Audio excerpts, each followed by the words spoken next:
Good.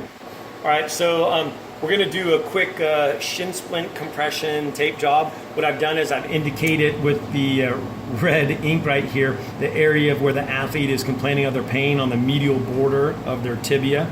And as the students have learned in class about like closing strips when they do their ankle tape job, we're going to use closing strips and overlap our closing strips to give this compression wrap. So all things considered, it would be nice if that was clean shaven. It's easier for the tape to stick directly to the skin. So, but what we're going to do is we're going to pretend we're using our tough skin in order to spray the leg. And in this case, since our athlete is hairy, we're going to go ahead then and use some pre-wrap. And I'll start the pre-wrap just distal to that area of tenderness, and actually end just above proximal to that area of tenderness. Okay, and so put a little pre-wrap on, and that's because again our athlete's got a hairy leg. There you go, and then we've got our pre-wrap. And then what I'm going to do here is I'm going to use two different color pieces of tape to indicate the compression wrap. All right, so we're going to start lateral and then come around posterior and come back medial. So here's my first strip, and it's going to be below, like here's that area. Go ahead and do that.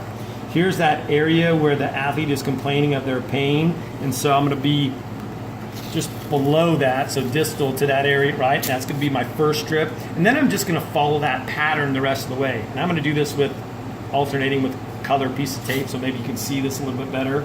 So again, I'm going lateral and pulling it medial, and your pull on that medial side can vary depending upon what the athlete can tolerate. They might like a lot of compression, and then again they may not. Okay, but the principle of this tape job really is to provide that compression. So if you notice, we're again overlapping, and when we say overlap, that just means going over half the distance of the previous strip of tape.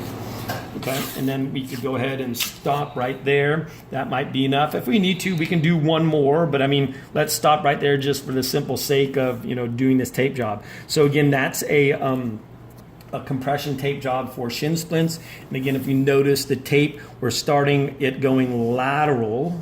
Probably should have drawn that on the white part. We'll do that. So lateral, then we come around posteriorly, and then we bring it back medially. Okay, and what we're doing is we're trying to compress the muscle tissue up against the medial border of the tibia. Okay, so that's it. One thing I was trying to mention on one of my other videos was, we've even used a flexi wrap as a possible compression wrap, and we've used a flexi wrap as actually a pre-wrap and then did tape over it. Sometimes it's just a matter of being creative, no necessarily right or wrong to something like that.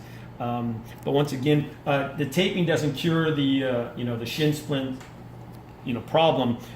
It's understanding what's causing it, whether the athlete's flat foot, or using or doing too much too soon in terms of their intensity of their workouts or mileage and stuff like running, and so we need to really identify then what's causing the problem to really address what's going on. So this is kind of what I'll just say. It's kind of putting a Band-Aid on the problem, but it may allow the athlete to do some of their activity. Okay, so shin splint tape job.